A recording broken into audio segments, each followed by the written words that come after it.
Desire has long been misrepresented as something simple, primitive, almost mechanical in its nature. For centuries, we've been told the same story. The man is the hunter, the woman the prey. He desires, she is desired. But this narrative is not only incomplete, it is misleading. Male desire, when explored beneath the surface, is not a flat physical impulse sparked by a curve or a glimpse of skin. That is merely the shallowest layer, like sparks from a match that flare quickly and fade just as fast. The real fire, the one that lingers in memory and reshapes his very sense of self, is psychological. It is not about what he does in bed, but about what he feels in his mind and heart. What if I told you that the deepest erotic longing of man is not about control, but about surrender, not about conquering, but about being seen? Most women never discover it, not because men consciously hide it, but because men themselves are often unaware of the depth of this need. Our culture has conditioned them to act as initiators, to prove their masculinity through pursuit, risk, and dominance. Yet inside, beneath the armor of confidence, many men are quietly exhausted by this endless performance. They dream, secretly, of feeling wanted not for their status, not for their achievements, not as a prize for their persistence, but as men in the rawest sense. This longing is fragile, difficult to admit even to themselves. To say it aloud would seem to contradict everything they are told they should be, but it exists nonetheless, and it is powerful. A man's most hidden fantasy is to be the object of desire, to feel, even for a moment, what it is like to be hunted rather than the hunter. Imagine his inner world. He moves through life expected to carry confidence, to always initiate, to always risk rejection. Yet deep down, he longs for the electric shiver of being chosen without having to ask, of being gazed upon with unmistakable desire. That moment when he realizes that your attention, your hunger, is not a reaction to his advances, but a force of its own, independent and irresistible. This is where the truth of male desire breaks away from the myth. A man does not only want a body, he wants to be seen and wanted with intensity, to feel that his presence, his scent, his essence, not just his possessions or accomplishments, has awakened something inside you. That validation is infinitely stronger than the fleeting thrill of conquest. It does not diminish his masculinity. On the contrary, it affirms it in the purest way possible. For once, he is not performing. He is not chasing. He is simply there. And that alone makes him the center of your longing. What makes this fantasy so intoxicating is its vulnerability. When a woman shows proactive desire, a glance held a second too long, a tone of voice that dips lower, a subtle whisper that leaves space for imagination, he is thrown off balance. The script he has been trained to follow, where he advances and you respond, collapses in an instant. In its place emerges raw uncertainty, a charged atmosphere where he does not know what will happen next. This exposure is arousing precisely because it disarms him. For the first time in a long time, he feels naked, not in the physical sense, but in the emotional sense. He must be present. He must feel. And yet the most powerful element is not even in those moments together. It is what lingers afterward, in absence. The greatest erotic high a man can experience is not merely being wanted in the moment, but knowing that he occupies your imagination when he is not there. That while he sits in a meeting, you may be thinking of his mouth. That when you drift to sleep, his hands are the last image in your mind. This knowledge, or even the suspicion of it, is intoxicating beyond measure. It tells him that your connection was not superficial or fleeting, but deep enough to leave a mark in your inner world. For a man whose ego constantly seeks proof of worth and potency, this realization is like oxygen. Think of it this way. It is the difference between applause in a theater and someone humming your song alone in their room. One is public recognition. The other is intimate proof that you have entered another person's soul.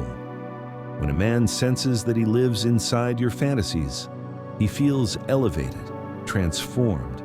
He becomes not just a participant in an act, but the inspiration of your inner universe. And that, more than any physical conquest, is the true summit of male desire. So how does one reveal this without it seeming forced, vulgar, or desperate? The answer lies in elegance and subtlety.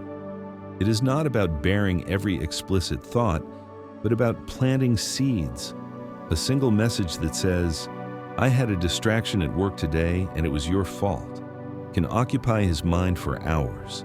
A whispered, "You have no idea what I'm thinking while you look at me like that," creates a private world where he feels like the only man alive. The point is not to list desires, but to let him feel that his effect on you is so overwhelming it breaks your composure. When expressed with grace, this does not erode his masculinity. It amplifies it, making him feel desired in a way that validates his essence more than any conquest could. At its core, this is not about manipulation. It is about rewriting a story that has limited both men and women for too long. Women have been conditioned to wait, to respond, to play roles they did not choose. Men have been conditioned to pursue endlessly, to prove, to never show vulnerability. But true intimacy arises not in power games, but in reciprocity, in that sacred space where desire is no longer a monologue, but a dialogue, two souls, two minds, two bodies openly choosing each other. When you look closely, you see that the myth of the eternal hunter has trapped both sides in a narrow loop. Men are burdened with the responsibility of always initiating, of always proving themselves through risk, wit, or persistence. Women are taught to wait, to respond, to offer just enough encouragement to be pursued, but not so much as to seem too eager. This constant repetition of roles feels safe because it is familiar, but it keeps intimacy shallow. The pursuit ends with conquest. The game is over, and both are left with the same emptiness of repetition. True desire, the kind that leaves a permanent imprint, thrives not in the script but in its collapse. When a woman dares to take initiative in a way that is subtle yet undeniable, the script burns. He may be used to admiration based on his looks, status, or charm. But what unravels him is desire that seems to spring purely from your own choice. It is not a reaction to his effort, but a declaration of your own. This is why small gestures have such explosive impact.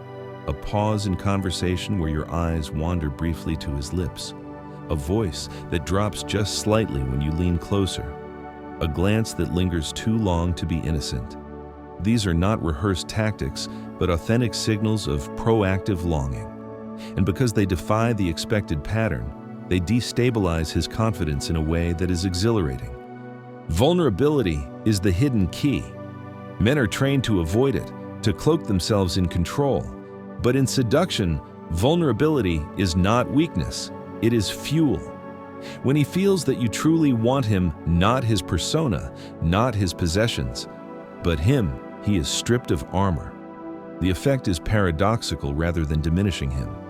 It makes him feel more masculine than ever, because what you affirm is not the mask he wears, but the essence beneath it. The unspoken message is clear. Your presence alone stirs me. That is the kind of validation no conquest can deliver. But the most intoxicating proof of all is continuity of desire. It is one thing to feel wanted when you are together. It is another thing entirely to know or even suspect that your thoughts linger on him in solitude. This realization is what transforms attraction into obsession. A man can dismiss flattery. He can rationalize admiration, but he cannot escape the thought that he has colonized your imagination, that while he is away, you are still replaying moments, still envisioning him in your private world. This sense of permanence becomes addictive. It is not just about being desired in the moment, it is about becoming the center of a fantasy that outlives presence. That is why subtle communication is so powerful. A text that reads, "You distracted me today," without elaboration, plants a seed he cannot stop watering with his own curiosity. A whispered suggestion in the middle of a crowded room creates a secret world within the public one. Even a slight delay before answering his question, paired with a knowing smile, hints that your mind is elsewhere and that elsewhere is him. These gestures are not about control. They are about allowing him to feel that his effect on you is so strong that it alters your behavior. That is the deepest confirmation of his potency. There is a delicate balance to maintain. Overstatement, vulgarity, or excessive declarations risk collapsing into performance. What makes these signals irresistible is their elegance, their restraint. You are not begging for his attention, you are gifting him glimpses into your desire. This distinction matters because it reframes the power dynamic. He is not conquering you, he is being revealed to himself through you, and that revelation is the most erotic validation he can receive. Seen in this light, seduction is not manipulation, but liberation. For him, it is freedom from the exhausting role of eternal initiator. For you, it is freedom from passivity, from waiting to be chosen. It becomes a space where two people can meet without masks, where desire flows both ways, where vulnerability is not a liability, but the very condition of intimacy. In this space, attraction transcends power games and becomes something closer to refuge. This is why reciprocity is so vital. Desire is most powerful when it is no longer a performance by one and applause from the other, but a dialogue. Two people leaning in, each feeding the fire, not because they are required to, but because they cannot help it. It is here that the strongest bonds are formed, where memories linger not just of what happened, but of how it felt to be seen and wanted in equal measure. To reach this point requires courage. It means unlearning the scripts etched into us by centuries of culture. It means daring to let your desire show, daring to whisper instead of wait, daring to plant a seed of fantasy instead of hoping to be pursued. But when you do, you discover that this courage does not diminish your worth. It amplifies it because it places you not as the passive recipient of his attention, but as the architect of a shared world of longing. What emerges from this shift is a profound redefinition of intimacy. When desire is reciprocal and proactive, sex ceases to be a stage where one performs and the other responds. It becomes instead a conversation, one where words, gestures, silences, and glances hold equal weight. The act itself becomes secondary to the feeling of being recognized. A man who senses that he has entered your imagination does not simply feel attractive, he feels essential, as though his existence has altered your inner world. That is the kind of impact that binds two people long after physical encounters fade. The paradox is that men are rarely given permission to admit this longing. To confess, "I want to be desired," is seen as weakness, a break in the stoic armor society insists they wear. Yet this vulnerability is not a flaw. It is the doorway to deeper connection. When you reveal to him through action, through subtle signals, that he is desired, you allow him to experience something he may not even have realized he craves. And in doing so, you create intimacy that feels both liberating and electrifying. It is important to understand why this longing has been hidden for so long. The narrative of the hunter is deeply ingrained, passed down through myth, literature, cinema, and tradition. Men are told their worth is proven through pursuit and conquest. Women are told their worth is measured by being chosen.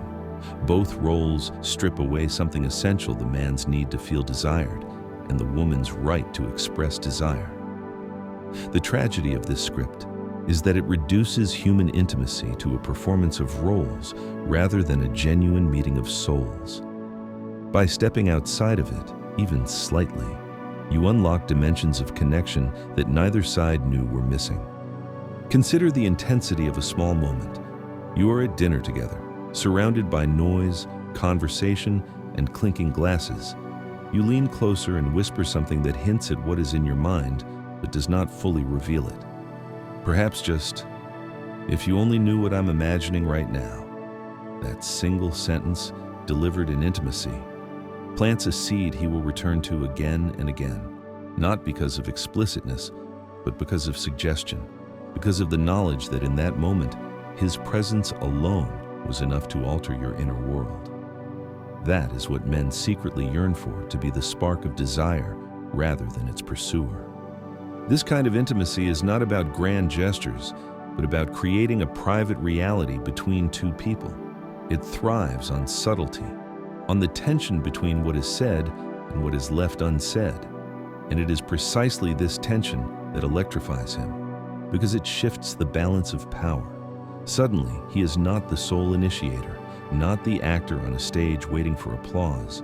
He is caught in the glow of your gaze, the subject of your imagination, the reward of your longing. That shift can transform his perception of you forever. And yet, the gift you offer him is also a gift to yourself. For too long, female desire has been framed as something passive, something reactive, something to be hidden or diminished. To express it openly was considered dangerous or shameful. But the truth is that reclaiming desire is an act of freedom. When you allow yourself to voice or signal your longing, you step out of the passive role and into authorship of your own erotic story. You stop waiting to be chosen and instead choose. You stop being the prey and become a participant in the dance of attraction, equal in power, equal in vulnerability. This shift does not mean abandoning femininity or overturning masculinity. It means recognizing that intimacy is strongest when both sides can be vulnerable without fear. When he feels chosen not for his mask, but for his essence, he is freed from the exhausting pressure to perform. When you feel free to express your desire without shame, you reclaim a part of yourself that culture tried to silence. Together, these acts create a refuge where attraction is not a game, but a dialogue of recognition. The real risk is not in daring to show desire. The real risk is in silence. To pass through someone's life without ever revealing the fire you carry inside is to deny both yourself and him the possibility of true intimacy. Rejection may sting, yes, but it is fleeting. Silence, on the other hand, erases the chance of ever being fully seen. In the end, the greatest fantasy of a man is not a scene or a script, but a feeling. It is the knowledge that he exists in your mind, that he is the object of your imagination, that when he closes his eyes, he can believe he lives not just in your life, but in your inner world. And the greatest liberation for you is to realize that showing this desire is not weakness, but power, not shame, but freedom. When two people step beyond the rigid boundaries of hunter and prey, something extraordinary happens. Intimacy becomes mutual creation rather than predictable choreography. In this space, attraction is not a performance scored by social expectation, but an improvisation guided by authenticity. A man who feels desired for his essence rather than his role is transformed, not just in how he sees himself, but in how he sees you. You cease to be someone who passively responds to his advances and become instead the source of an energy he cannot define yet cannot resist. That shift alone is enough to make you unforgettable. The beauty of this dynamic lies in its subtlety. Desire does not need to shout. Often the quietest gestures leave the deepest marks. A pause before answering, a smile that carries a trace of mystery, the way your eyes soften when they linger on him. These are small sparks that ignite a fire far more enduring than overt declarations. What arouses him most is not simply the momentary thrill of touch, but the lingering certainty that he has entered your imagination. He may replay your words in his head, searching for meaning, savoring the uncertainty. This mental loop is not torture, but intoxication, because it confirms the ultimate truth: he matters enough to occupy your inner world. This is why fantasy is such a powerful force in human connection. Fantasy is not merely an escape into the unreal, it is the space where longing intensifies. For a man, knowing that he inhabits your fantasies validates him in a way the outside world never can. Compliments from colleagues or admiration from strangers may affirm his status, but they do not touch his essence. What does is the knowledge that in your most private moments, when no one else is watching, he is the figure you return to. That thought elevates him from participant to inspiration, from hunter to muse. At the same time, when you dare to share your desire, you experience liberation of your own. Female desire has been shrouded in silence for centuries, tamed into invisibility by cultural scripts that demanded restraint. Yet when you express it with elegance and authenticity, you reclaim a birthright. You no longer wait for permission to feel, you declare your right to want. This act not only deepens your connection with him, it awakens a part of yourself that has been waiting to breathe freely. The courage to say, even in subtle ways, "You live in my mind," is not simply seduction, it is self-empowerment. True intimacy blooms in this shared vulnerability. He lets down his armor, relieved to no longer carry the weight of perpetual pursuit. You release the restraint of passivity, relieved to no longer silence your own longing. Together, you enter a space where masks fall away. Here, attraction does not feel like a game or a battle, but a refuge. It is not about control, but about freedom. In this refuge, sex becomes more than physical release. It becomes conversation. Desire becomes more than ego. It becomes recognition. The lesson hidden in this is profound. Human connection thrives not on dominance, but on reciprocity. Not on predictable roles, but on shared vulnerability. The hunter-prey narrative has endured because it simplifies complexity. But in doing so, it impoverishes intimacy. Real desire is richer, more nuanced, more human. It is not a monologue where one acts and the other reacts, but a dialogue where both give and receive. In this dialogue, the most powerful truth emerges. Desire is not only about pleasure, but about being seen. So the question becomes, will you dare? Will you allow him to feel not just wanted in the moment, but imagined in your absence? Will you offer him the intoxicating gift of knowing that he lives in your fantasies, that he stirs something in you so strong it defies silence? And will you give yourself the gift of stepping out of the role you were assigned and into the power of authorship over your own longing? The answer to these questions defines the difference between passing through someone's life as a shadow and igniting a connection that lingers long after words fade. To be desired is to be remembered. To express desire is to be free. And in that shared recognition, in that meeting of two inner worlds, lies the deepest form of intimacy humans can know. If this reflection resonates with you, I invite you to carry it into your own life. Do not let silence smother the fire you feel. Desire is not something to be hidden, but something to be honored. And when shared with courage and elegance, it has the power not only to transform him, but to transform you. Thank you for staying with me through this journey. If you found value here, please like this video, share it with someone who might need to hear it, subscribe for more reflections on love, desire, and human connection, and leave your thoughts in the comments below. Your voice matters, and I would love to hear it.